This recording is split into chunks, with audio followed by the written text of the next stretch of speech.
Krishna Hare Krishna Krishna Krishna Hare Hare. Srila Prabhupada ki jai. Hare Rama Rama Rama Hare Hare. Welcome everyone. Srila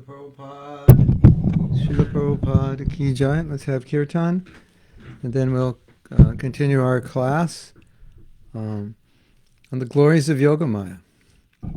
Hare Krishna. The glories of the great Yogamaya potency. Hare Krishna, Krishna Krishna, Hare Hare. Hold on. Hare Rama, Rama Rama, Hare Hare. Radha Madhava ki jai.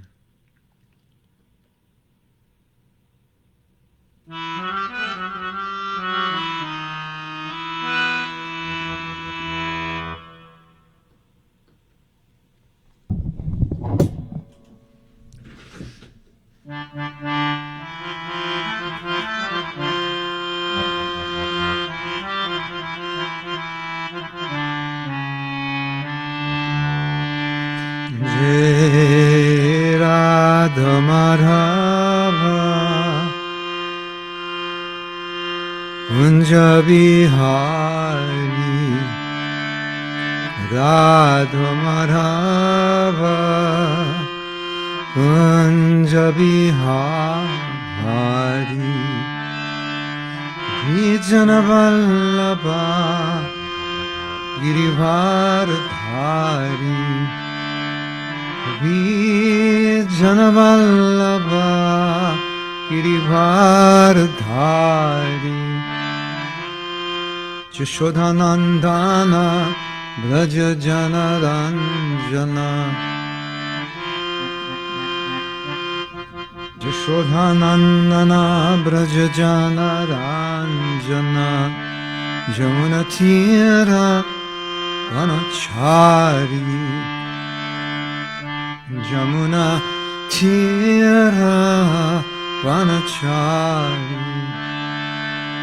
Radha Madhava Kunjabi Hari Radha Madhava Kunjabi Hari Gopijana Vallabha Girivardhari Gopijana Vallabha Girivardhari Shishodanandana Braja Janaranjana Shodhanandana Braja Janaranjana Jamunatira Vanachari Jamunatira Vanachari Radha Madhava Kunja Bihari Radha Madhava Kunja Bihari Radha Madhava Kunja Bihari Sri Radha Madhava ki jai.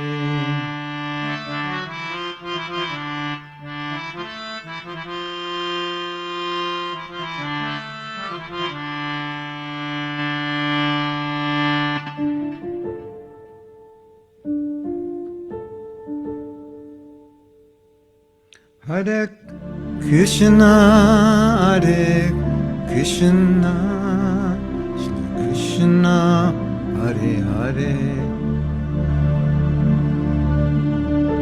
Hare Rama, Hare Rama,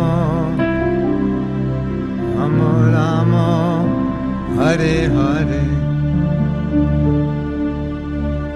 Hare Krishna, Krishna, Krishna Krishna, Hare Hare, Hare Rama, Hare Rama, Rama Rama, Hare Hare, Hare Krishna. Krishna, Krishna Krishna, Hare Hare, Hare Rama, Hare Ram, Rama Rama, Hare Hare, Hare Krishna, Hare Krishna, Krishna Krishna, Hare Hare, Hare Rama, Hare Rama, Rama Rama, Hare Hare, Hare Krishna, Hare Krishna, Krishna Krishna, Hare Hare, Hare Rama, Hare Rama, Rama Rama, Hare Hare, Hare Krishna, Hare Krishna, Krishna Krishna, Hare Hare, Hare Rama, Hare Rama, Rama Rama, Hare Hare, Hare Krishna, Hare Krishna, Krishna Krishna, Hare Hare, Hare Rama, Hare Rama, Rama Rama, Hare Hare.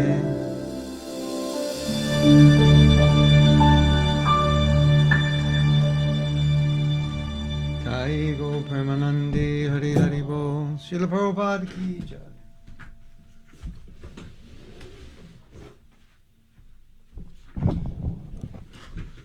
Om Vishnu Padaya Krishna Prasthaya Bhutale Srimati Bhakti Vedanta Shamini Tiravane Namaste Saraswati Deve Gauravani Pacharine Nirvise Sasanyavare Paschatya Satarine. Welcome back. We missed you for a few days. We were in South Florida visiting my mother-in-law and taking care of some business there. And I couldn't schedule class because I didn't know my schedule. So I did, rather than say I was going to do it, it was easier to say I wasn't. And if there was time, I would, but it wasn't convenient. Okay. So, trying to remember where we left off.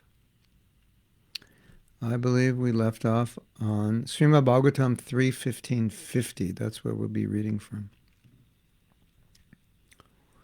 Is Nadia here? Are you here, Nadia, to put up the verses?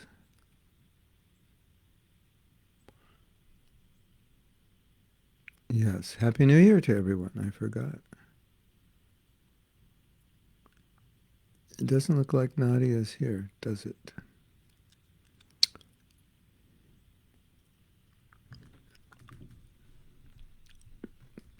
Okay. For the impersonalist and the so-called yogis, the Lord is always hidden by the curtain of Yoga Maya. Bhagavad Gita says that even when Lord Krishna was seen by everyone while he was present on the surface of the earth, the impersonalists and the so-called yogis could not see him because they were devoid of devotional eyesight. Do you have devotional eyesight? Next time you go to the optometrist, tell him, you need those glasses that give you devotional eyesight.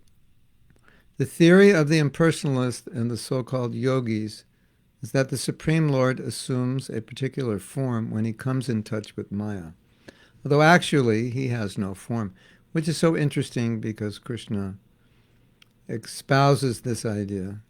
Well, he espouses the foolishness of this idea in the Gita. It's amazing. It's like Prabhupada says, they can't see Krishna. They can't also see verses of the Gita that show them that what they're thinking and believing is wrong. That's very interesting, isn't it? I mean, it's right there. Krishna spoke it. If you think this way, you're wrong. You're foolish. You would think they would get it, but, it seems easy. You just read something and you just understand it. But as we can see, many people are reading and not understanding, and they're understanding what they want to understand. That's basically what's going on, right? They're understanding what they want to understand, not understanding what Krishna wants them to understand. They're not understanding what Krishna said clearly. They're understanding what they want to understand. So, just as they can't understand Krishna if they see him, they're also not able to understand Krishna when he speaks if they are attached to their impersonal ideas. The very conception of the impersonalist and the so-called yogis checks them from seeing the Supreme Personality of Godhead as he is.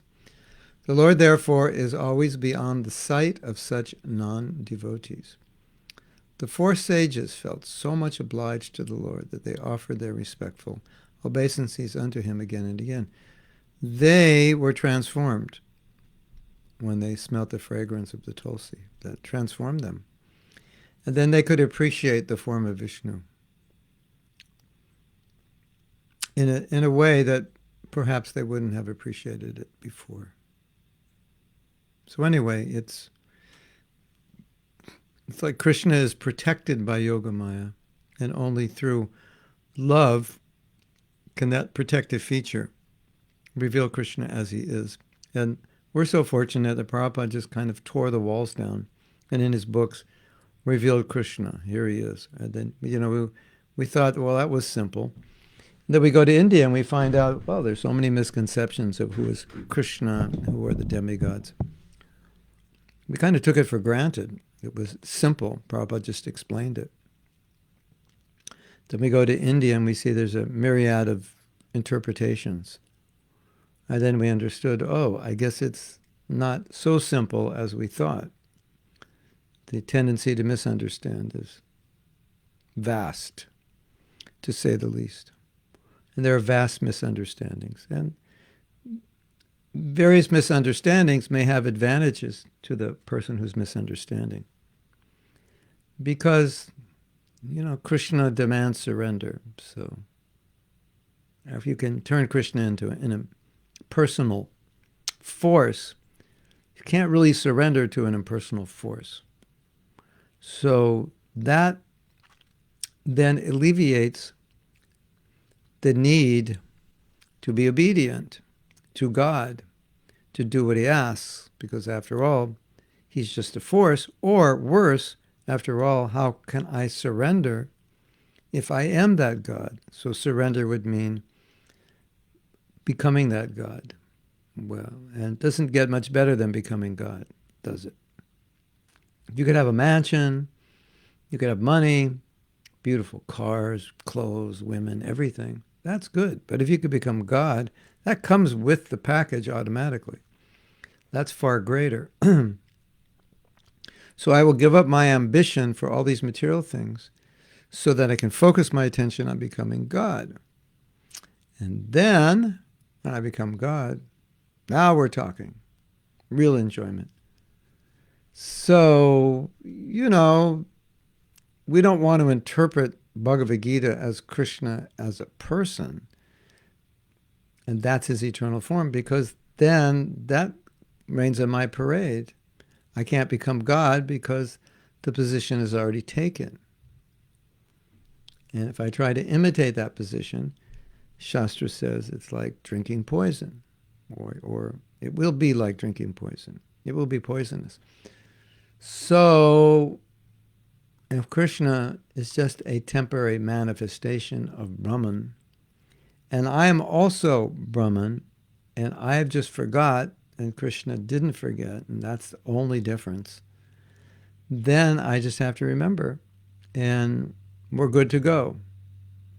And therefore, when I read Bhagavad Gita, being attached to that idea, when Krishna says things like, "You idiot, if you think I've come from Brahman and my form is temporary, yeah, you're certified as a fool." It doesn't make sense to them because they're looking in a different context. So there it is in black and white, something which Prabhupada explained to us, which, the veil of Maya, Mahamaya was removed. We could understand Krishna. For us, it was simple. Okay, but, Prabhupada spelled it out. We accepted it. We're good. We'll become devotees. We'll do this. This is what Krishna wants. And then you get to all these hodgepodge, as Prabhupada says, ideas and so many philosophical arguments to avoid this. It's so interesting because we came to the material world to avoid this. So even then you become a transcendentalist, you're still avoiding it in your own specific way. It's so interesting, isn't it? It's like, when are you going to stop imitating Krishna? Even now, you've given up the material world and you're still trying. You're still trying to be Krishna. Or you're still trying to get something material. Like, when are you going to stop?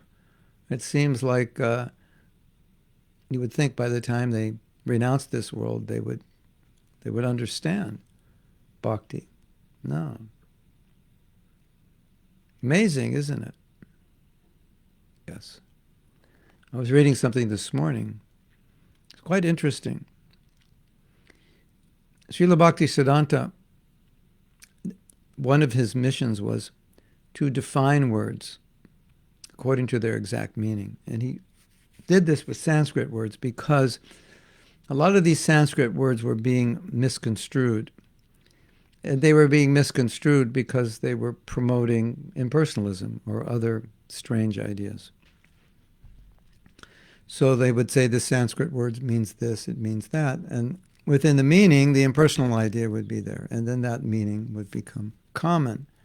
And so the wrong understanding of the word would become common. And therefore, if you have the wrong understanding of words, you have the wrong philosophy, because the philosophy is contained in the word, the way it's misunderstood, or the way it's properly understood. So that was a project he had. And he said, he never completed it, but he said, this is the most important, or one of the most important, or this is so important that if I don't complete it, I will come back in my next life to complete it. Because once the words, the meaning of the words are clear, then you can establish the actual Siddhanta, and that will become common. This will become commonly understood. If you know anything about language, the meaning of words changes because of how they're used, not because it's correctly used, but it's just commonly used this way, like the word awful. The word awful has come to mean bad. And we have the word awesome. That was an awesome feast. That was an awesome kirtan. That was an awesome means great, big, huge, fantastic, amazing, full of awe. That's what awesome means. That class was full of awe. Awe means just grandiose and worshipable in a sense. It's just like a beautiful sunset. And you go, oh. That sunset was full of awe. Yeah, you're all going, ah. It was definitely full of awe. That's awesome. Oh, wow. It was full of wow. It was wowsome. Something like that. And maybe we'll create a new word, wowsome. So maybe you can understand from this that the word awful actually means, or originally meant, full of awe. The same thing as awesome. But if you know English, you must know English if you're, well, not, it's for some of you that's being translated. But if you understand English, the word awful means bad, very bad, terrible.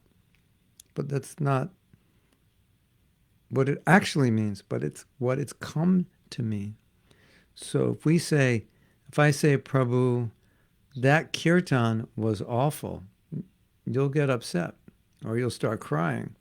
No, no, no, no, no, no, no. I meant it's full of awe. I didn't mean it was bad. I meant it was full of awe. Really? But awful means terrible. I know, but that's not actually what it means. So, you understand? So, the same way, Sanskrit words were being misconstrued. And so, Mayavad philosophy and all kinds of deviant philosophies were being now put into in the meaning of these words. And so it's interesting, like a whole culture could become contaminated by misunderstanding when that misunderstanding becomes commonly misunderstood through the word, that this is the common meaning of the word. So that's interesting. So that was a project he had. And the other thing, he did that a little bit with English also. And he sometimes used English words in ways that people didn't normally use them. But he chose those words because he felt that they could convey what he was trying to convey. And so sometimes it would have to be explained to people, this is what he means. But he also defined philosophy. And he said, I don't know if you know this, but in India, there's 6 systems of philosophy. They're called darshans. Darshan means to see. In that sense, seeing reality, or seeing truth, or seeing from this philosophical perspective. And he said, the word philosophy doesn't, as it's commonly understood, doesn't equate to the word darshan. So you have this problem of using English words to define Sanskrit terms or Sanskrit words. And it's not always easy. In fact, Prabhupada said that Srila Bhaktisiddhanta used the word mellow meaning soft and juicy and tasteful. Like sometimes they'll say, this liquor has a mellow flavor. I don't know how liquor could be soft and sweet and juicy. Unless you're already intoxicated, then it may taste like that. Or you're convinced it tastes that way because you watch too many liquor commercials. So he said, you can't actually translate that word properly. So that's the word he chose for it. That was in the Nectar Devotion. You'll see the Prabhupada says no real English equivalent. So there's spiritual phenomena that is not described in English because English is Mlecha Bas, the language of Mlechas. Don't want to offend anyone whose first language is English, but it's considered Mlecha Bas, the language of Mlechas, because it wasn't created, basically it was created for business, not for transcendence. So Sanskrit can perfectly describe transcendence, whereas English wasn't created for that. So it lacks. It lacks words to describe clearly or describe even at all, remotely, what certain Sanskrit terms mean. And so, it's kind of an impetus to study Sanskrit. Of course, you're studying it from the English perspective, but you'll have maybe less limitation. In Sanskrit, words mean many things. And he often used very obscure meanings for Sanskrit words because he saw those meanings were more accurate. And ultimately for him, Sanskrit was simply meant to describe and glorify Krishna, like Lord Chaitanya saw Krishna in everything. And this is Bhaktisiddhanta. That's how we saw Sanskrit. It's just a language to glorify Krishna. But he said something interesting. He redefined the word philosophy. And if you talk about philosophy, the first thing that comes to our mind when we talk about philosophy in general, not in Krishna consciousness, but in general, what do you think? At least I think a bunch of people talking about things that they don't have answers for. Speculating, could be this, could be that, and, coming up with ideas to try to ascertain what's true. But it's a speculative process, right? I had a professor who said, I don't understand anything. That was his realization by being a philosophy professor. That, after speculating endlessly, he realized that tarko patishta, you can't establish truth by argument. So to try to establish truth by argument. And he said, that's the common understanding of philosophy, but that's not what darshan is. Darshan is not speculation.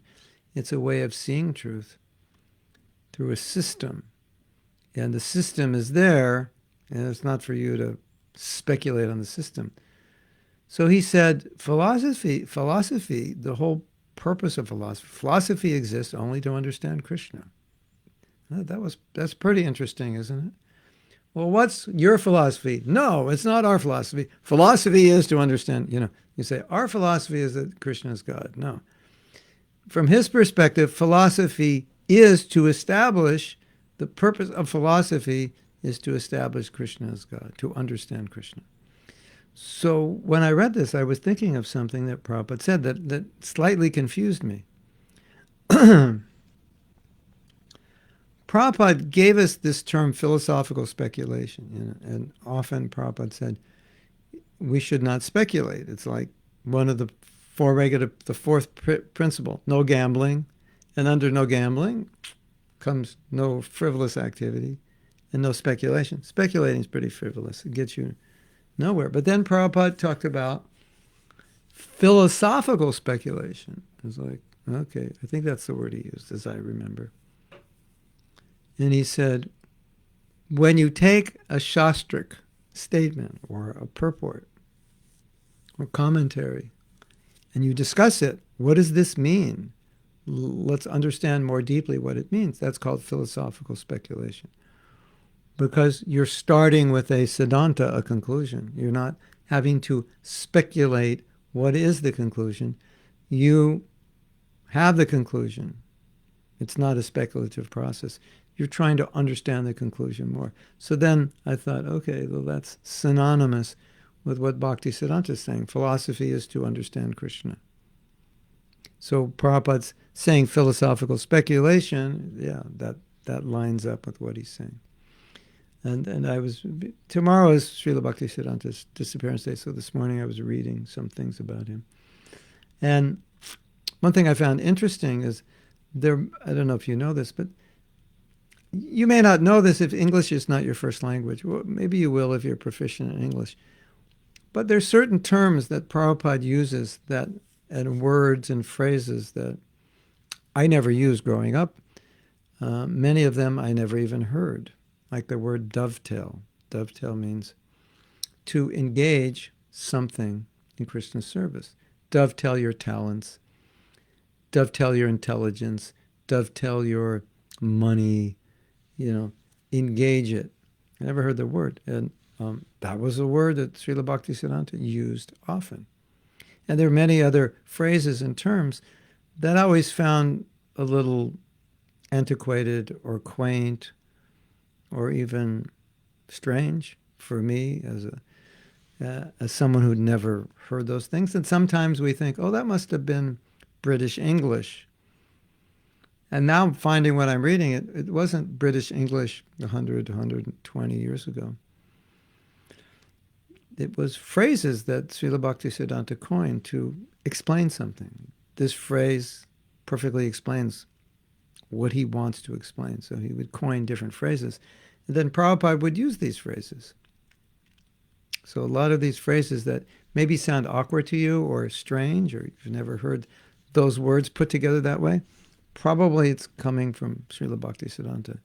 So he used language in a slightly different way than most people, because he was explaining something very exacting, philosophy, and he needed to explain it in a way that people couldn't speculate on it.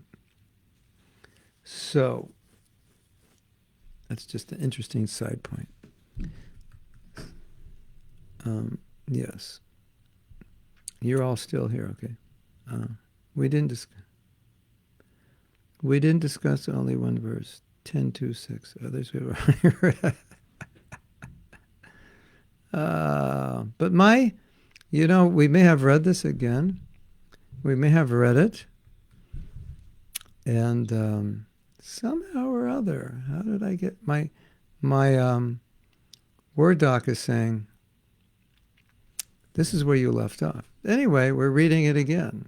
I mean, the nectar is being churned. And I think I remember what I said in previous classes. So even though we read this again, I didn't say anything. Very little of what I said in the last class. I was conscious. Maybe this sounds like we've discussed this before. Anyway, we were on the 10th canto last class? I don't think so. Anyway, you know what I'm going to do, Nadia? The unthinkable. I'm going to go back and read it again. Let's go to the next one. I actually, even though this wasn't planned, I think sometimes it's really nice to read it over again, because the second time, if you heard it the first time, you go, oh yeah, I remember that. Now you'll remember it more. So this is about the 4 Kumaras, Chatushan in Sanskrit. 4 little boys who had the Shakti to remain 5 years old. That way no girls would be attracted, or they would not be attracted, both. And because they wanted to remain brahmacharis, and even if you want to remain a brahmachari, when you grow up, you're a man, and women may be attracted to you, especially if you're an attractive person, a nice guy, clean, intelligent. Naturally, women will be attracted to you. But if you're a 5-year-old boy, then that's not going to happen. So that was their idea. Not a bad idea, if you know how to do it, I guess. That would be funny, you go back to Mayapur, and like the whole brahmachari ashram looks like 5-year-old boys. They learned how to do it. 5-year-old boys doing arti. I don't know. Better we don't learn how to do it. Okay.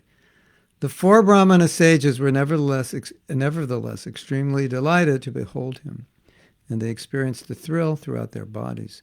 Then they spoke as follows to the Lord, who had revealed the multi-glories of the Supreme Personality of Godhead through his internal potency, Yogamaya.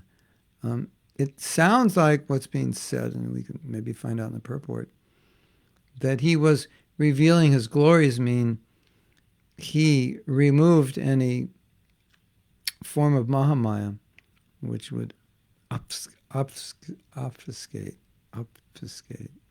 which would cover, that's a big word, I can't pronounce it, obfuscate, which would cover him so they couldn't see who he was. By removing this Mahamaya, they could experience him, and therefore it is said here that they were delighted.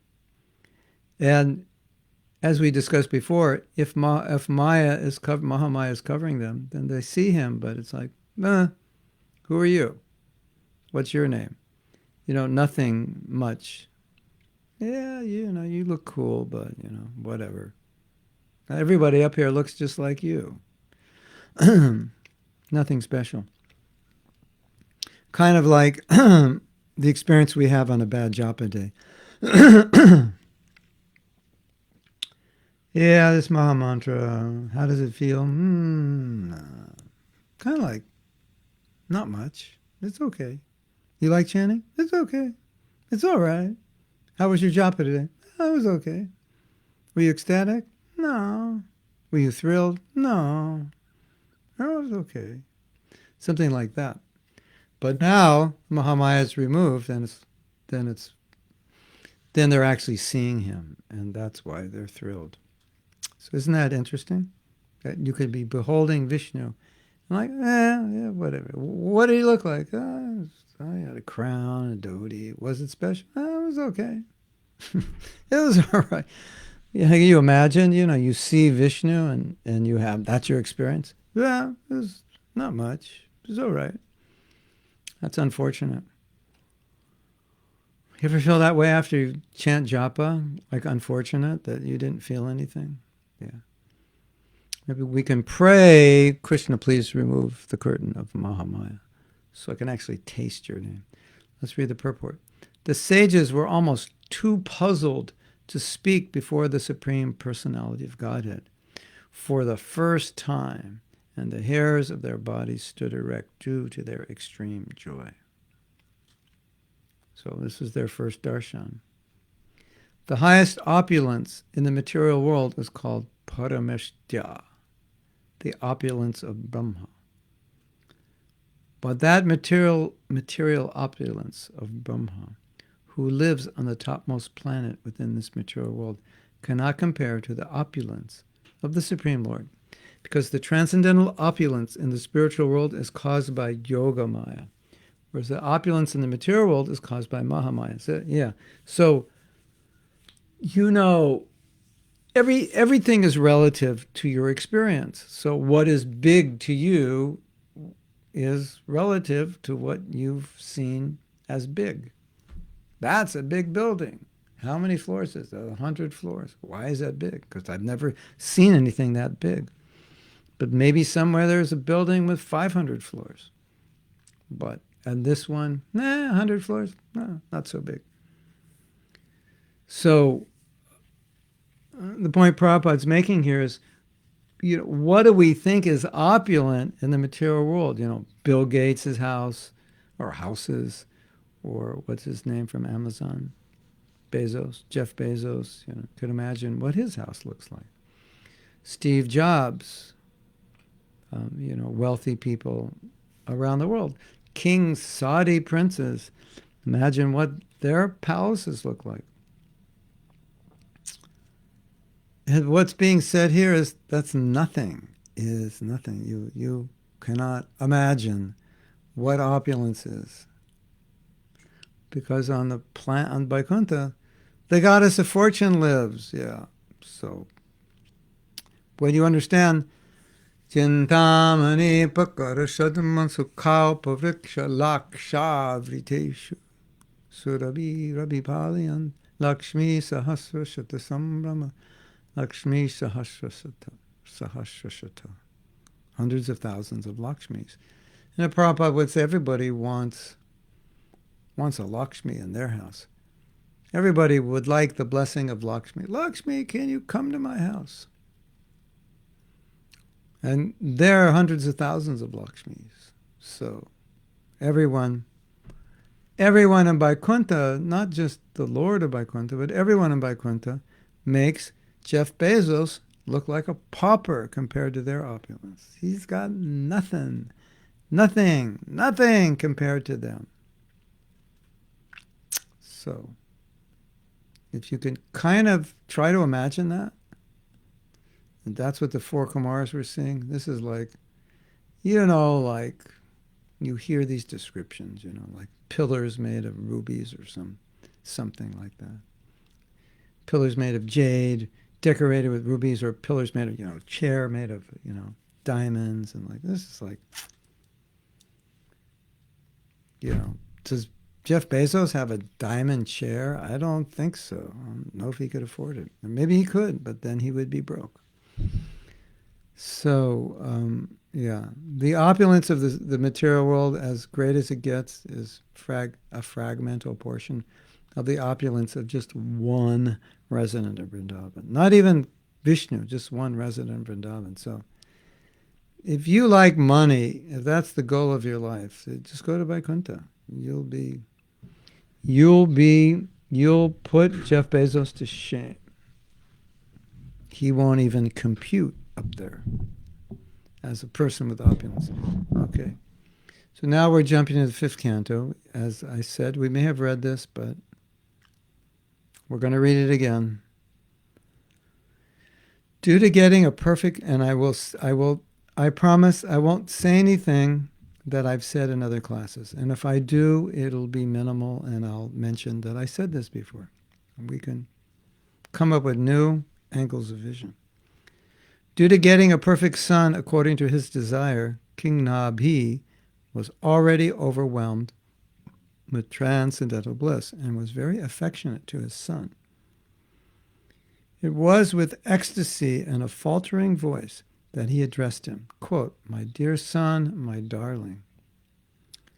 This mentality was brought about by Yoga Maya, whereby he accepted the Supreme Lord, the Supreme Father, as his own son, Rishabdev. Out of his supreme goodwill, the Lord became his son and dealt with everyone as if he were an ordinary human being. Thus, King Nabhi began to raise his transcendental son with great affection, and he was overwhelmed with transcendental bliss, joy, and devotion. So,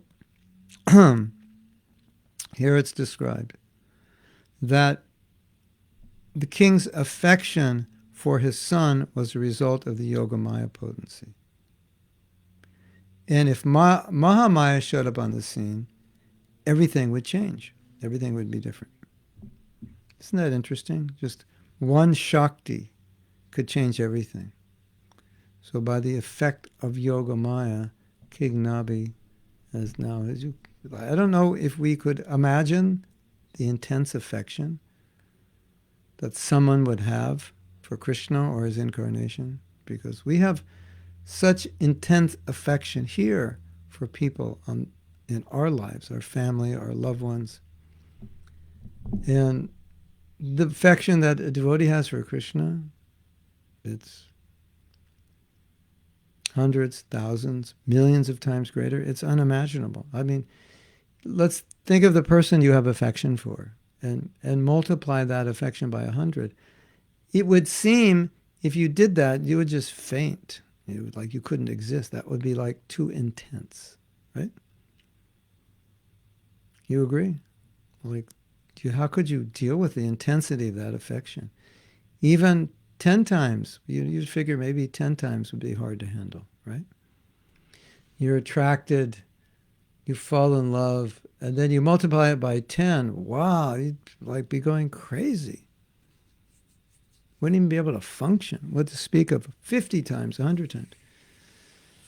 So that's the effect of Yogamaya. That by her potency, this affection for Krishna intensifies, or it's just allowed to exist. Otherwise, Mahamaya could come and rain on the parade, and that affection would not be there. So now we're going to read 5:20:41.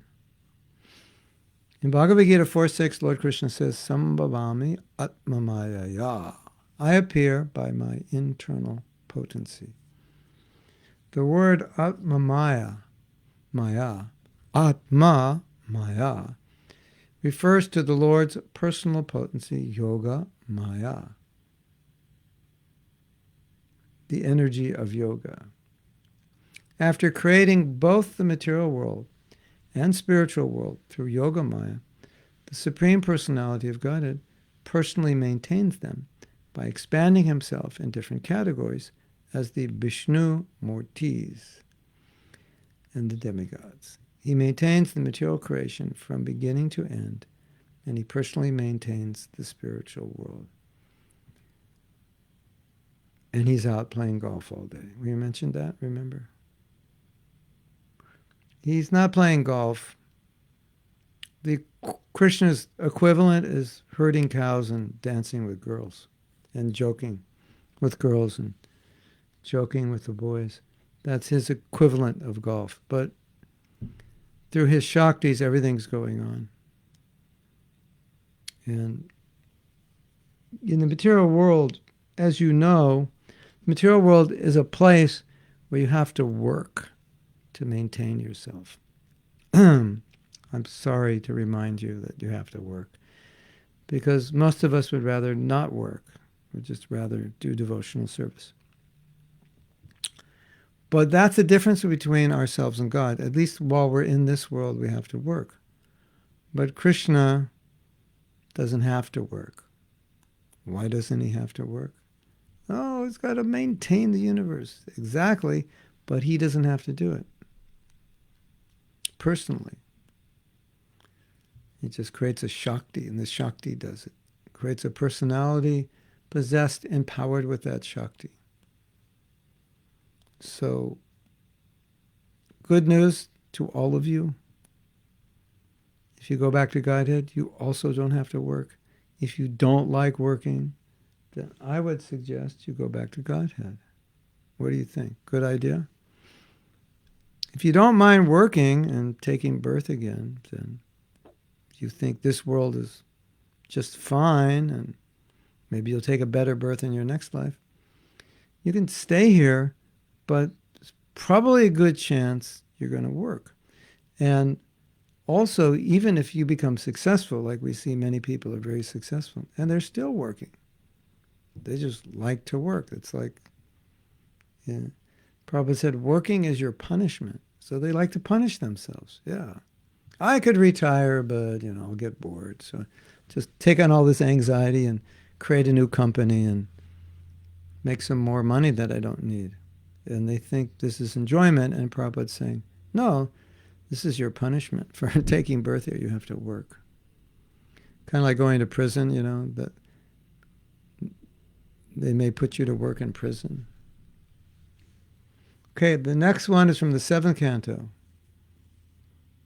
First chapter, text 36. Any pastime conducted by the Supreme Personality of Godhead is an arrangement by Yogamaya, not Mahamaya. Therefore, it is to be understood that when Jayanvi, oh yeah, we definitely read this. Oh, and now comes the controversial part of this class. Therefore, it is to be understood that when Jai and Vijay descended to this material world, they came because there was something to be done for the Supreme Personality of Godhead. Otherwise, it is a fact that no one falls from Vaikuntha. Yes, I did read that exactly as it's written. So we did discuss this. But some of you, I skipped over this really quickly. This was actually the end of class. I remember we read this. We didn't have time to discuss it, and I was so happy we didn't have time to discuss it. Now I've got myself in trouble here because we have time. Okay, let's read the next verse and purport and see if there's more. Yeah, okay. All of you who like to discuss where we fell from, well, the next verse talks about it. The bodies of the inhabitants of Vaikuntha are completely spiritual, having nothing to do with the material body, senses, or life air. Therefore, kindly explain how associates of the personality of Godhead were cursed to descend in material bodies like ordinary persons. Doesn't make sense. They're just doing their duty in Vaikuntha. They have a spiritual body. How could they be cursed to come down? Purport.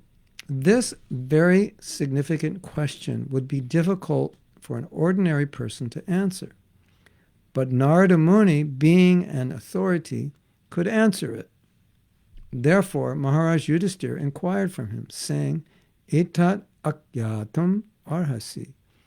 Only you can explain the reason. From authoritative sources, it can be discerned that associates of Lord Vishnu who descend from Vaikuntha do not actually fall. They come with the purpose of fulfilling the desire of the Lord, and their descent to this material world is comparable to that of the Lord.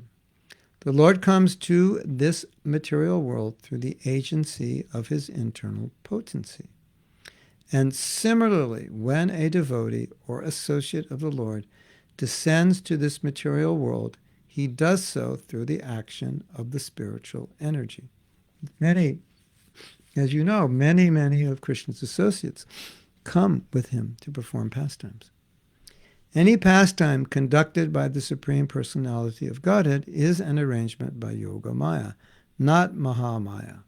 Therefore, it is to be understood that when Jai and Vijay descended to this material world, they came because there was something to be done for the Supreme Personality of Godhead. Otherwise, it is a fact that no one falls from Vaikuntha. Dun, da, da, da, da, da. You heard that today, January 1st. Now you're going to remember this. Whenever you have a question for some Maharaj, you say, I heard on January 1st, 2021, in a class, that no one falls from Vaikuntha. What do you have to say about that? Of course, a living entity who desires Sayuja Mukti remains in Krishna's Brahman effulgence, which is dependent on Krishna's body, Brahmanohi Pratishtaham. Such an impersonalist who takes shelter of the Brahman effulgence must certainly fall down. And Prabhupada quotes famous verse from the 10th canto, 2nd chapter, 32nd verse. Yenye ravinaksha vimuktamaninas tvayasta bhavat abhishuddha buddhaya arura krachena param padam tata padantyado anandrita yushmarangaya. O Lord, the intelligence of those who think themselves liberated, but who have no devotion is impure, even though they rise to the highest point of liberation. By dint of severe penances and austerities, they are sure to fall down again into the material existence, for they do not take shelter at your lotus feet. That's the verse. In other words, they go to Brahman, they've given up material desire, but material desire creeps up and they fall down from their liberated position of Brahman. The impersonalists cannot reach the Vaikuntha planets to become associates of the Lord, and therefore, according to their desires, Krishna gives them Sayuja Mukti, which is merging in Brahman. However, since Sayuja Mukti is partial Mukti, they must fall again to this material world. When it is said that the individual souls fall from Brahmaloka, this applies to the impersonalists. Did we fall from Brahmaloka? No. Did we fall from Brahman? Well, it says here, impersonalists do. The plot thickens. From authoritative sources, it is learned. Well, this is another section now. 7.136, purport. From authoritative sources, it is learned that Jaya and Vijay were sent to this material world to fulfill the Lord's desire to fight. The Lord sometimes wants to fight, but who can fight with the Lord but a very confidential devotee of the Lord? Jaya and Vijay descended to this world to fulfill the Lord's desire. You know, you remember they were given a choice. Three births as a demon or 7 births as a devotee. And when I first read that story, I thought, well, of course they're going to take 7 births as a devotee, because Bhaktivinoda Thakur says, I don't care where I take birth, as long as I'm a devotee, or in a home of a devotee, or near a devotee. And there's no chance of not being a devotee. They could choose to be a devotee. And so as long as I take birth as a devotee, no problem. And they chose to be demons. And I was shocked. Why would a devotee choose to be a demon? And the answer is because they knew Krishna's desire. Because when you love somebody, you know their heart, and they knew Vishnu's heart, and they knew Vishnu wanted to fight. So knowing that, they said, okay, we'll take birth as demons, because they knew he wanted to fight. And so that if they took birth as devotees, he's not going to fight with them. So that's why they did it. And now Prabhupada says they couldn't stand staying away from Vaikuntha for so long, 7 births. They want to get back to their seva in Vaikuntha, so they chose 3 births as non-devotees. So that's another explanation, which, you could say, look at whatever Krishna wants. He wants, if you were asked that question, you'd probably say, well, Krishna, what do you want me to do? And the real answer is he wants you to come and become a big demon and have a good boxing match. So they knew that. So that's what motivated them, although certainly they didn't want to be away from Vaikuntha that long. They were also missing that. But this duty calls, as they say. Jaya and Vijay descended to this world to fulfill the Lord's desire. Therefore, in each of their 3 births, it's hard to say that. 3 births. Say that 10 times fast. 3 births, 3 births, 3 births. I bet you can't do it. Therefore, in each of their 3 births, first as Hiranyaksha and Hiranyakashipu, second as Ravana and Kumbhakarna, and third as Shishupal and Dantavakra, the Lord personally killed them. In other words, these associates of the Lord, Jaya and Vijay, descended to the material world to serve the Lord by fulfilling his desire to fight. Otherwise, as Maharaj Yudhisthira says, Ashraddheya ivabhati, the statement that a servant of the Lord could fall from Vaikuntha seems unbelievable. How Jaya and Vijay came to this material world is explained by Narada Muni as follows. As follows. So Maharaj Yudhisthira heard this, and he said, I can't believe a devotee would fall from Vaikuntha. Interesting, isn't it? And the conclusion here, as explained here, is you can't unless Krishna wants it.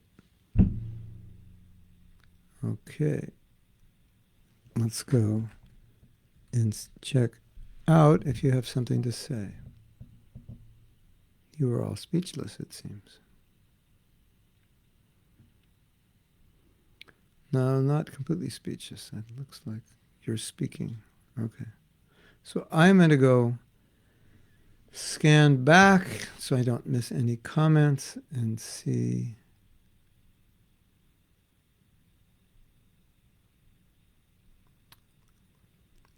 Good morning to all of you from all over the universe.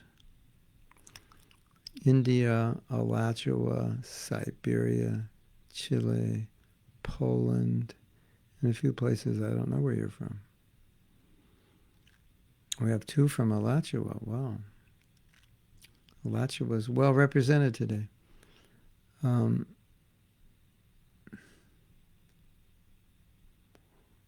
Okay, and we have Italy, and we have Texas.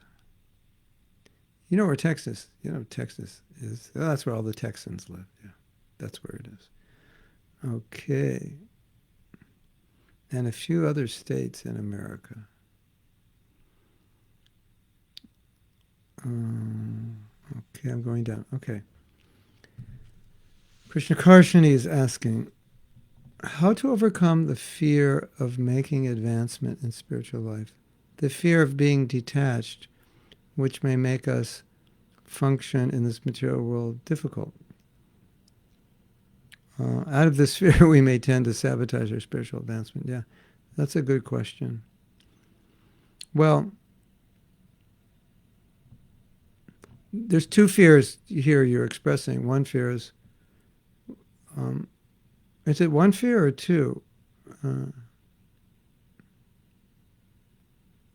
Well, I'll express 2 fears. One fear is just being detached. Sometimes there's a fear, well, what if I was so detached that I wouldn't even want this? The things that I like, I wouldn't want. That can feel like a bit insecure or strange. Like, I don't know. It's kind of like, I don't know if I could handle. I would be so detached that I couldn't handle it. But that could never happen, that you would be so detached that you couldn't handle it, because you could only become detached as a consequence of being so advanced that you didn't need it. So you would never feel that you needed it if you were actually detached. I think that makes sense, right? Detachment is a byproduct. If you're standing on a rug and I pull it from under your feet, and that's a rug that you like, and I run off with it, yeah. But if you think, oh, this was an ugly old rug, and you roll it up and throw it out, then there's no problem. You won't miss the rug. You'll miss it if you like it and I steal it. But if you decide you don't like it, you'll just roll it up and put it in storage. You won't miss it. So detachment happens that way in Krishna consciousness. You're just rolling up rugs and putting them in storage because you don't want them anymore. So you won't miss them. So that's the first. If that's what you were asking, anyway, if you weren't, it's definitely a concern that people have. What if I become so detached that, I can't handle the detachment? No, there's no question of not handling the detachment, because the only way you couldn't handle the detachment is if it was artificial, that you're trying to be detached, but it's not natural. Then you can't handle it. But if it's a result of your advancement, then naturally you become disinterested. So if you're naturally disinterested, there's no question of handling it, because there's nothing to handle because you don't want it. Point one. Point two, how would I function in such a detached state? Well, it's interesting. I don't know if you're aware of this, but probably you are. But Prabhupada, in running ISKCON, was very on top of everything and very detail-oriented. And I know other devotees who are extremely detail-oriented, and at the same time very detached, but they're detail-oriented is their nature. And because it's in Krishna's service, they're using that nature. And you could say that's their detachment, that they're not using that detail-oriented nature for their sense gratification. Now they're using it in Krishna's service. So what are they detached from? If you look at it in general, just say, well, they're just detached from sense gratification. So if I'm detached from sense gratification, does that mean I can't function in this world? That actually means I would function better because I'm not distracted now. It's not like the people who are most attached are the most successful. No. I read once, many years ago, that most men don't really become successful till they're 50 or over, because their senses calm down at that age. And now they can actually focus on something other than sex, so they can be successful. So if your senses are calm, if you're detached, you can be more focused. So rather than fear that you wouldn't be able to function, the reality is you'd be able to function better. And whatever nature you have, it doesn't necessarily go away when you become Krishna conscious. It just gets used for Krishna more and not used for sense gratification. What does detached mean? It means I'm detached from using this for sense gratification. If I become so detached that I don't use anything, that's falgu bharagya. That's false renunciation. I'm so detached, I'm just going to sleep under this tree tonight. What if I become so Krishna conscious that, like, I just tell my wife we're moving under a tree? That's not going to happen, because that's not practical for a devotional service. So all you're becoming detached from is sense gratification, but you're not becoming detached from utilizing anything you can utilize for Krishna service, right? You're just utilizing it now without attachment. That's all. That's the only difference.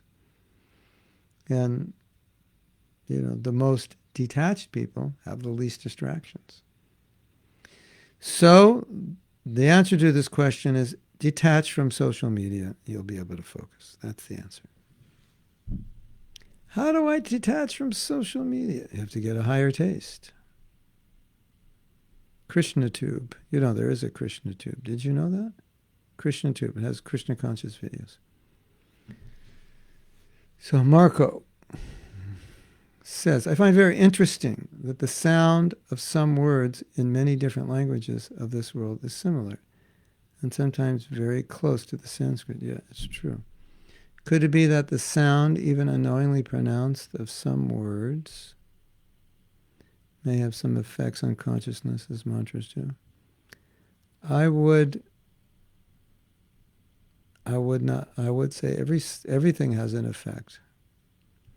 But the meaning we give to the non-Sanskrit words, their sounds, well, definitely hip-hop has an effect, I know that. But that's with music also. An undesirable effect on consciousness generally. Not always, but often. I think in most languages, it's the connotation to the words that affect us rather than the sounds. But everything affects us for sure. The sound of the English word my, it looks like Maya in the pronunciation, and that wouldn't be so strange because my mind first. Yeah, like I said, it depends if you, yeah. I can't answer this question because I have nothing to back it up with other than Sanskrit. Prabhupada said every word is purifying. I never heard Prabhupada said English, every word is contaminating. If every word in English is contaminating, we better learn a new language.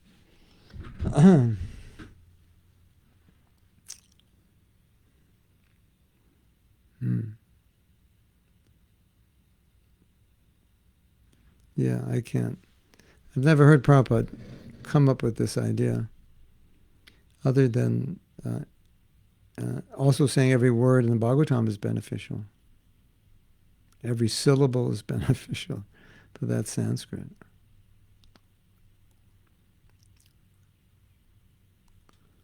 So,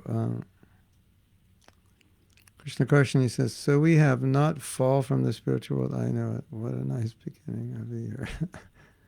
Yeah, you confirmed your speculation until we read Prabhupada say that we did. Don't celebrate too quickly, because elsewhere you'll read that Prabhupada said, we were with Krishna and we fell.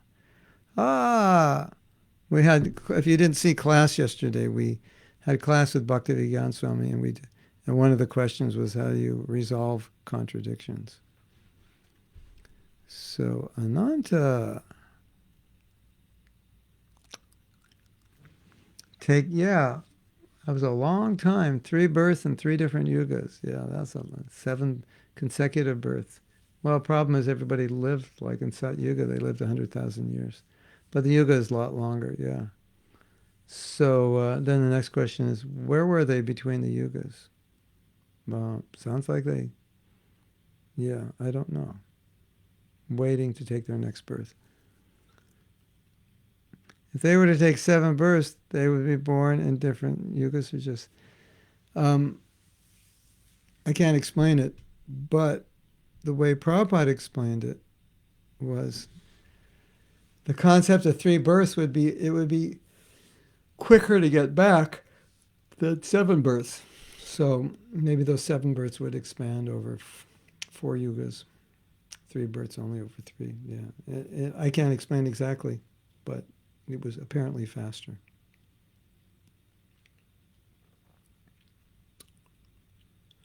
Maybe Kamalakshi can enlighten us.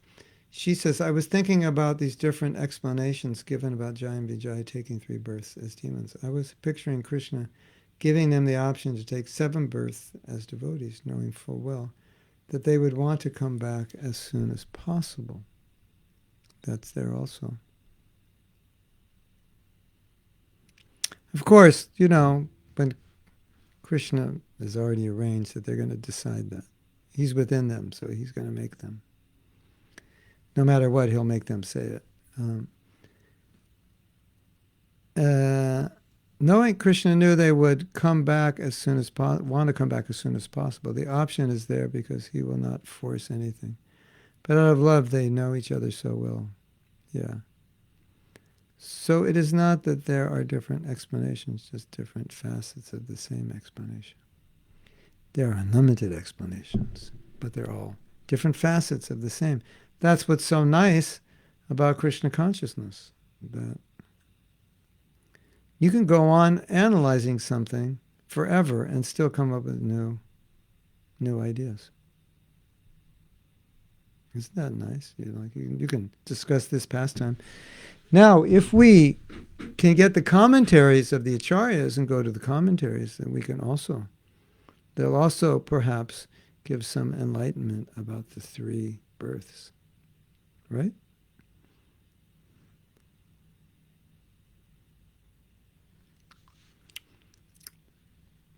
Okay. So if anyone has the commentaries of the acharyas on this, I I have a commentary to the 10th canto. I don't think I have a commentary to the whole Bhagavatam. If I do, I'll check it. It would be interesting. But if anyone has those commentaries and can read those verses and see if there's any more information on that, that would be nice. So Krishna Karshani says, today is the first day of the year, arbitrarily created by human beings as the first day of the year. Anyway, we'll go with it. And we usually set up goals. How to keep all your enthusiasm, to keep the spiritual. We set the goals we make. Yeah, don't make any goals. Then you've got no problem. I follow through on all my New Year's resolutions. Really? How do you do that? I don't make any. So, no. There's no New Year's resolution I ever failed to follow. How'd you do that? I didn't make any resolutions. Solve that problem. Why make a resolution and not follow it? It's depressing. If you don't make it and you don't follow it, it's not depressing because there was nothing to follow. It reminds me of the statement, don't make a vow if you can't keep it. That's an injunction of Shastra. Well, at least a vow to Krishna. Maybe you can make a vow to yourself. If you don't keep it, you just suffer, but Krishna doesn't. But you don't want to make a vow to Krishna because it's relational. Because, you make it to yourself, okay, I'm going to do this. I'm going to stop eating potato chips at midnight. Okay. You make that vow to yourself. But when you make a vow to Krishna, it's relational. So then you break the vow, that's not good. So, how to be better this year than last year? Well, you got anything better to do than become more Krishna conscious? Really? Do you? I don't think so. So that's the meditation for this year. And the year after, as long as you live, just always meditate on it. There's nothing better to do than be Krishna conscious, than try to be Krishna conscious. We were just reading this morning in the temple. Srila Bhaktisiddhanta said that you go on in your Krishna consciousness, and you have so many thoughts in your mind and that aren't Krishna conscious, and you're chanting, those thoughts are there, and it's really hard to control. And he said, just keep going. Just don't worry about it. Just keep chanting, keep going. The holy name will purify you, and eventually the holy name will reveal. Nam Rupa Guna Lila. It'll all be revealed. You'll be able to see Krishna in his pastimes. Just keep going.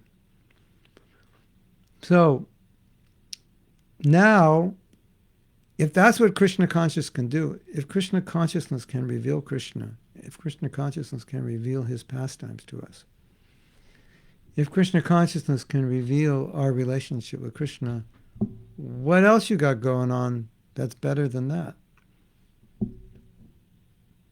And the answer is nothing. Nothing can compare to that. So that's how we remain enthused in Krishna consciousness. Like even when it's difficult, we have to think, no matter how difficult it is, material life is way more difficult. And there's a kind of special rasa in struggling in your spiritual life, because you're struggling for Krishna. But if you're not Krishna conscious, you have to struggle for sense gratification. It's really hard. It's really hard to be happy. It's really hard to satisfy the senses. It takes a lot of work, and it's a struggle. It takes a lot of work to set up the facility to enjoy. And then it's a struggle to actually enjoy it, because just because it's enjoyable doesn't mean you can enjoy it. Right? Look at so many marriages fail. It was set up to be enjoyable. But actually enjoying it, that it's not so easy. That takes work. It takes compromise. It takes giving up enjoyment sometimes to enjoy something. So that's the alternative. And then ultimately you get to die, take another birth. So I think that's how we all need to be thinking 24/7 the rest of our lives. Like this, sometimes Krishna consciousness may be difficult, but the alternative is much worse. Prabhupada said that. I forget. Anybody know what Prabhupada said exactly? Something like, spiritual life may be difficult, but material life is hell. Something like that. Krishna consciousness may be difficult, but material life's more difficult. Prabhupada said something I can't, maybe some of you remember.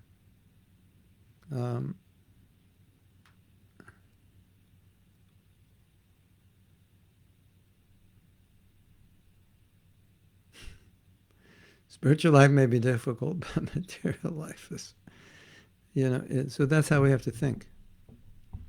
And then you'll remain enthused because this is it. You found it, Krishna Karshana. You found it. You have it. It's the absolute truth.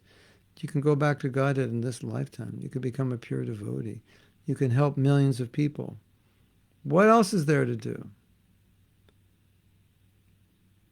As we say in America, it's the best game in town. Krishna consciousness is the best game in town. That is an expression that means it's the best thing going on in your town.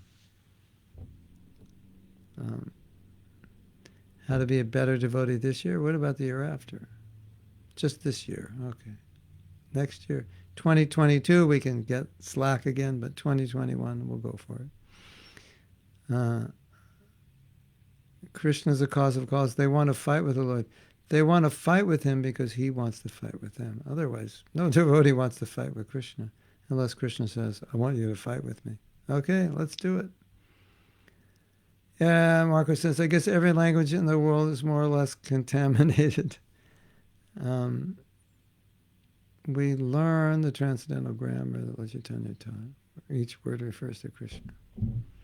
Well, you can decontaminate Italian, and you think, what does this word mean, Marco? He says, it means Krishna. And what does this word mean, Marco? It means Krishna. You mean everything in Italian means Krishna? Yes. Because if you see everything in relation to Krishna, then every word means Krishna. How about that? How be a better devotee this year? Better than what? Better than last year, right? Well, another thing you can do is look at some of the stupid things you did last year and don't do them this year. That's a good starting point, right? Make a list of all the stupid things you did. Make a list of all the stupid things you thought of. Not only what you did, but what you thought of that you could have done that you didn't do. And stop doing and thinking those things. That would be progress. That's how we grow. We learn from mistakes. Yeah. That's one. Your worst day in Krishna consciousness is much better than your best day in the material life. I like that one. So maybe Prabhupada didn't say the other ones that I said, but they're also true. Oh, there's another one. Material life may be difficult, but spiritual life may be difficult, but material life is impossible. Yeah, so we've got two good ones. Okay, post those on your wall for this year. That should help you, right? Your worst day in Krishna consciousness is much better than your best day in the material world. Material life may be difficult, but spiritual life may be difficult, but material life is impossible. Those are two good quotes. Maybe we can make t-shirts out of those, right? Christe, can you send those two quotes to Krishna Kanta Gopalini?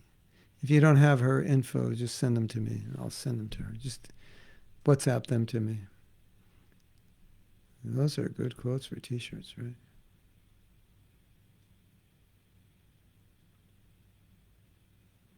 Yeah, see? She remembers what I taught. I can't remember what I teach. That's why I need you to remind me what I said.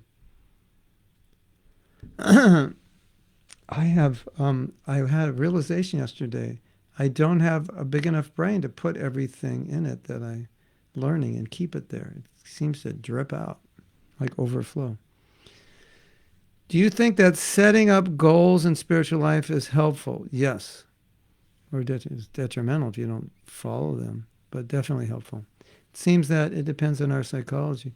Some of us will feel encouraged, some not. The ones who won't feel encouraged or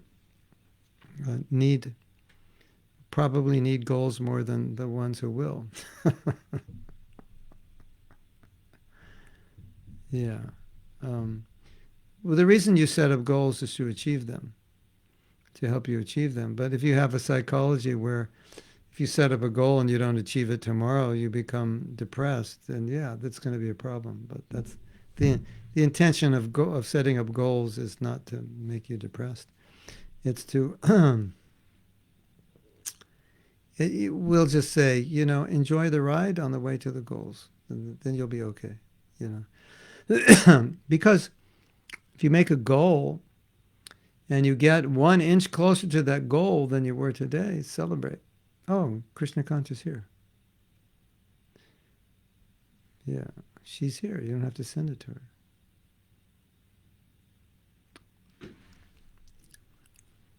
So goals are very good. I mean, let's say you don't have a goal. But that's also a goal. What's your goal? My goal is to not have any goals. So to not have a goal is a kind of a goal in itself. It's like, well, what's your goal? Nothing. I'm playing a game and there's no goalpost. We just kick the ball around. Yeah, that's okay. Get some exercise. But if you want to accomplish something, you need a goal. And Prabhupada has given us goals already. So many goals. So, Jaya Vijaya, big sacrifice. Yeah, but they had a good time. Big sacrifice, but they had a lot of girlfriends and a lot of money. So, it balanced itself out right. Although no devotee would want such things. But they were covered by Yogamaya. They forgot who Krishna was. And they just, manifested their role as demons. Who knows? Maybe that was something they wanted to experience, and Krishna let them experience it. That's why we need the commentaries. Krishna Karshani says, material life is only possible when we have spiritual life.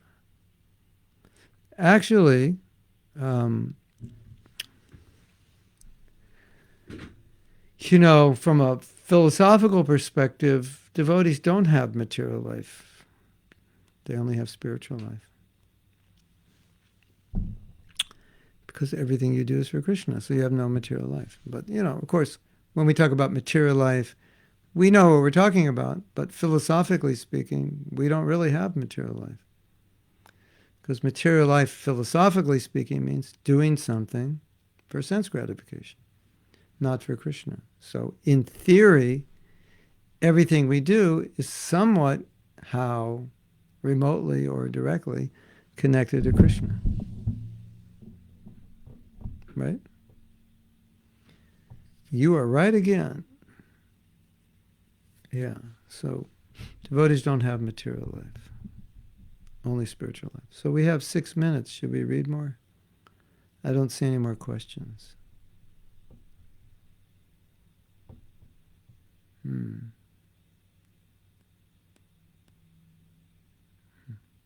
Okay, let's read a little bit.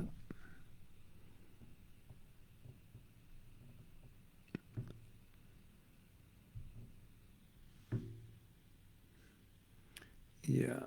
Okay, we definitely read this. I remember this one. Oh, most unfortunate Prahlad, you have always described a supreme being other than me, a supreme being who is above everything, who is the controller of everyone, and who is all-pervading. But where is he? Is he everywhere? Then why is he...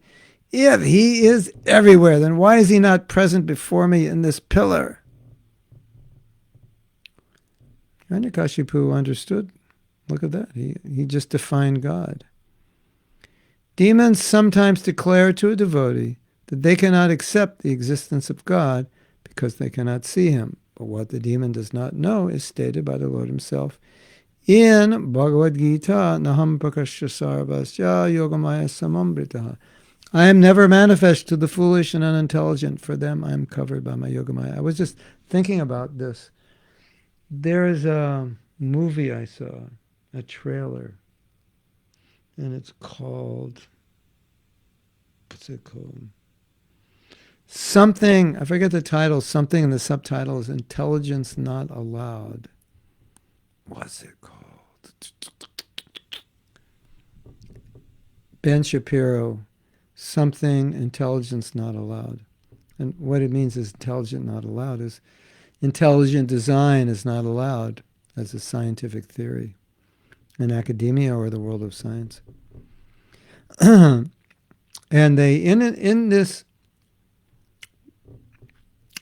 movie, it's a kind of movie documentary, and they interview atheists and they interview scientists who feel that intelligent to discount intelligent design is not scientific. So they interviewed one of the great atheists of the modern age, Richard Dawkins.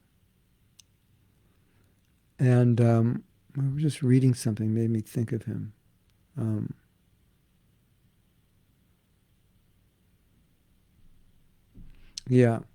Krishna says, I'm not manifest to the foolish and unintelligent. So I was thinking of this verse when he was speaking, and he's, a well-respected scientist, educated man, intelligent. And actually, from our perspective, when the atheist speaks, every word that comes out of their mouth is just a manifestation of this. I am never manifest. To who? The foolish and unintelligent. So every word that they're speaking, God does not exist. Why do you say that? Because you cannot see him. No one has seen him. It's a ridiculous idea. You're believing in a fantasy. These are the things they say. And so the more they say, according to Krishna, and our understanding comes from Krishna, the more they're revealing their foolishness. They think they're being smart and intellectual. From our perspective, they're revealing their foolishness because they can't understand Krishna. That's Krishna says that's your qualification for being a fool. You can't understand me. That's proof. Proof you are a fool is you can't understand me. So there's no God, nobody can see him. Speak for yourself. Speak for yourself. You can't see him. So you think nobody can see him. You can't see him. Yeah, that's your qualification. We will give you a card.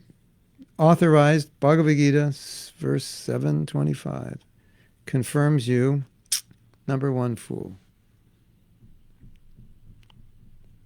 Rascal, maybe we can give him a 725 card.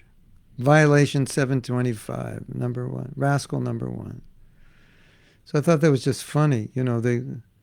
They're espousing all these ideas which they think are brilliant. But each idea is revealing to us that they have no idea who God is. They have no access to him, which is Krishna's definition of a foolish person. So with every word, they're revealing their foolishness. It's kind of a funny paradox, isn't it? Anyway, we will continue on Monday with this purport. It's not finished. It's not over yet. But now it's time to go. So we will have to say goodbye unless there's another comment. Okay, I have an article on Dandavats, New Year's resolutions. Okay. Might be worth reading. Our culture conditioning tells us we should make resolutions for the new year, of course. The perennial problem is that most of us haven't followed through on our previous year's resolution. It can even get depressing to think about. Is that from my book also? How many times... I like reading what I've written because I forgot that I wrote it. It can even get depressing to think about how many times this has happened. We made a resolution we didn't follow. So maybe it is better we don't make any resolutions. This way we'll have nothing to lament about in early February when we haven't followed through. Well, I actually think it is a better idea to understand why we don't follow through on our resolutions. Since I doubt that we will ever lose the tendency to want to change things about ourselves and our lives that aren't working well for us. So the important question is, how do we permanently change our actions? Good question. Okay, I got you interested. Now you have to go read it. read that article. I was doing a video yesterday on this topic, and we gave a class on marriage with my wife last Saturday or last Sunday, and a point I was making is that you take care of what you value, you protect what you value, you cherish what you value. So I was making a video yesterday, and I was explaining one of the reasons that we don't follow through on a resolution is because the resolution is something we know we should do. We've been told to do it, but we don't value it. We haven't gone deeply in understanding the importance of the resolution. Well, excuse me. Brahman effulgence is coming in my room. We don't understand the value of the resolution. And I was making the point that I've seen some marriages where the couple really doesn't value the marriage that much, or they don't value the marriage. They don't value having a good marriage. So what you don't value, you don't take care of, right? Paran Ananda has a few guitars. The better the guitar, the more you take care of it, right? Sometimes if you're a musician, you'll have your studio guitars, and you'll have your traveling guitar, the ones you could beat up. And if they get destroyed or stolen, you don't care that much because it didn't cost that much. They're not that good. This is the one you take on the road. Something like that, or maybe you ladies, you're going to do some safari or pilgrimage. So, I'll take my worst saris, because if they get ripped, it doesn't matter, or dirty. We're just going to be doing parikrama, something like that. So if there's something you want to do and it doesn't register as valuable, you're not going to want to do it. And so you have to, if it's something that should be done, it would be valuable for you, you have to really meditate on the value of it. So it built, if I say, this car is really amazing, and you say, well, it just looks like a normal car. And I go, let me show you what it does. And, I'm a car salesman, and this car can, it's got this feature and that feature and this and that, and you can go to sleep and, you still won't crash, and it'll stop for you if the car in front of you stops, and you can just talk to the car and say, start, and it'll start. And you go, oh, I didn't. You say, turn right, it'll turn right. I didn't know that. And say, wow, this is valuable. So it's something like that. What you want to do, you have to understand it in a way that you start to value it. This is important. This is important. Like my japa, this is important. This is going to get me back to Krishna. I have to place more value on it. Then I'll protect it. I'll take care of it. I'll do it better. So that's the idea. So if you make a resolution for something, you have to place value on it. Otherwise, you lose interest in things you don't value. You don't take care of things you don't value. And and in this video I was making, which you'll see sometime within the next month, daily video, I was saying it applies to japa. If you really don't value it, that's why you don't chant well. Because anything you value, you do well. Right? Yes? Yes or yes? True or true? Good or great? Okay, on that happy note, we can say goodbye. And we will see you later. If you want to chant japa with us, we'll see you. I will be there in an hour and 25 minutes. But I think it starts in 25 minutes for those who have more rounds to chant. Hare Krishna. Srila Prabhupada ki jai, Go Premanandi, Hari Hari Bol.